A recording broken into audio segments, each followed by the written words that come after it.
Hello friends, మీకు చిక్కుడుకాయ నచ్చదా? ఇలా ఒకసారి ట్రై చేయండి. కొంచెం సింపుల్ ప్రాసెస్ అండి.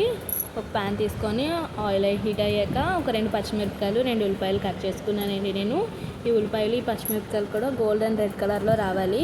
ఈలోగా మనం ఒక 3 బంగాళదుంపలు తోలు తీసుకొని చిన్న ముక్కల కింద కట్ చేసుకున్నానండి.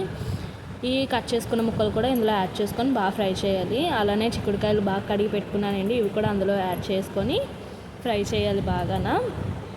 మీకు చిక్కుడుకాయ నచ్చదు అంటే ఇలా సింపుల్ ప్రాసెస్లో దగ్గరికి వండుకుంటే చాలా బాగుంటుందండి. వాటర్ అయితే యాడ్ చేయకుండా అందులోనే నేను ఇందులో కొంచెం పసుపు యాడ్ చేసుకున్నానండి. అలానే కట్ చేసుకున్న టమాటీ, దీని మీద నేను కారం అన్నది కూడా యాడ్ చేసుకొని ఒక 10 నిమిషాలు మూత పెట్టేసుకొని వదిలేస్తున్నానండి. చూసారు కదండి, మూత తీసాక బాగా మగ్గిపోయాయి కదండి. అలానే నేను కొంచెం సాల్ట్ అనేది కూడా యాడ్ చేసుకుంటున్నాను. ఇందులో మన కర్రీ అనేది రెడీ. Thanks for watching.